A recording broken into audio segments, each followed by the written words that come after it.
Bonjour à tous et bienvenue sur Afrique Sport pour la matinale de ce jeudi 3 novembre 2022 que nous débutons avec le Cameroun. Antonio Conceição avait saisi la FIFA pour rupture abusive de contrat en juillet dernier. L'ancien sélectionneur de l'équipe nationale du Cameroun a eu gain de cause. La FECAFOOT de Samuel Eto'o fait appel à une décision de la FIFA au tribunal arbitral du sport. Visiblement en face des difficultés financières, elle demande à cette même FIFA de payer les frais de procédure de l'affaire déposée contre elle par la FIFA. Ce qu'a fait la FIFA, demandez-vous, il y a eu une fin de non-recevoir. Les rumeurs annonçant le paiement imminent des 1,6 million par la FECAFOOT à Conceição ne sont rien d'autre que des paillettes contactées par nos soins. Les proches d'Antonio Conceição rappellent que la procédure est toujours pendante au tribunal arbitral du sport. Il estime que les intérêts y afférents pourront salir l'addition pour des faits qui lui donnent raison.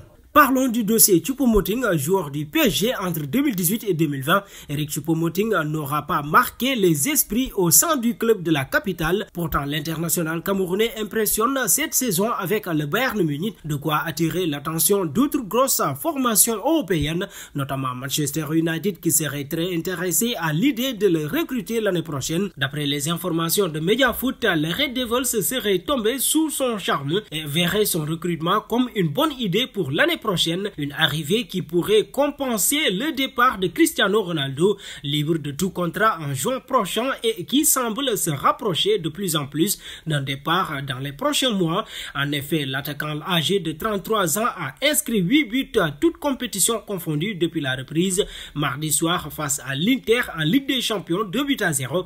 Il s'est une nouvelle fois distingué d'une magnifique frappe sur la seconde réalisation de son équipe. Un pas auprès de Bamba Dieng peut utiliser à l'OM cette saison. Bamba Dieng a vécu un mercato estival agité. Il a été écarté du groupe phocéen pour des raisons assez surprenantes.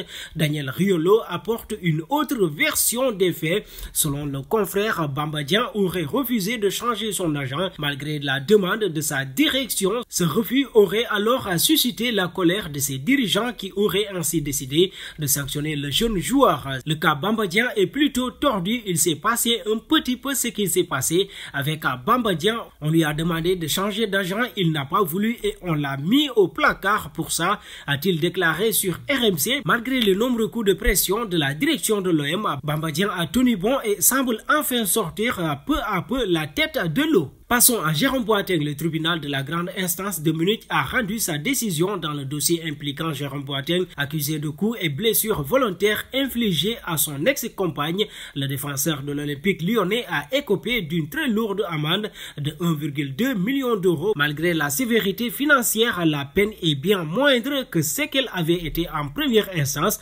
au mois de septembre 2021. À l'époque, l'Allemand avait été condamné à une amende de 1,8 million d'euros de dommages et intérêts ainsi qu'à 1 an et 6 mois de prison avec sursis. Cette fois, la défense réclamait la même peine de prison mais assortie d'une amende ramenée à 1,5 million d'euros. Les juges se sont donc montrés plus cléments en s'en tenant à cette néanmoins colossale amende de 1,2 million d'euros ainsi que le rapport. L'équipe Jérôme Boateng était sur place pour entendre le verdict. Un saut en Argentine afin d'éviter toute blessure juste avant la Coupe du Monde. La fédération argentine demande à la première ligue de libérer ses internationaux plus tôt, une initiative qui agace les formations anglaises fermement opposées à cette réclamation. Son identité n'a pas filtré, mais ce club aurait immédiatement contacté les autres pensionnaires de Premier League concernés et tout serait fermement opposé à la demande de la fédération argentine. Autrement dit, Lisandro Martinez, Alejandro Garnacho de Manchester United, Emiliano Buendia, Aston Villa, Christian Romero, Tottenham et Alexis Alistair de Brighton, susceptibles d'être convoqués par le sélectionneur Lionel Scaloni, ne seront libérés qu'après cette 16e journée de Premier League. Un réel obstacle pour l'Albi Céleste qui a programmé un match amical contre les Émirats Arabes Unis le 16 novembre à 6 jours de son entrée en lice face à l'Arabie Saoudite. Et nous voici arrivés à l'instant quiz avec 3 indices qui vont permettre de connaître notre joueur mystère du jour. Premier indice, je suis un attaquant de 34 ans évoluant en Italie. Deuxième indice, j'ai déjà joué pour 6 clubs dont Chelsea. Troisième indice, Udinese a été mon deuxième club qui choisit. Vos réponses seront attendues en commentaire.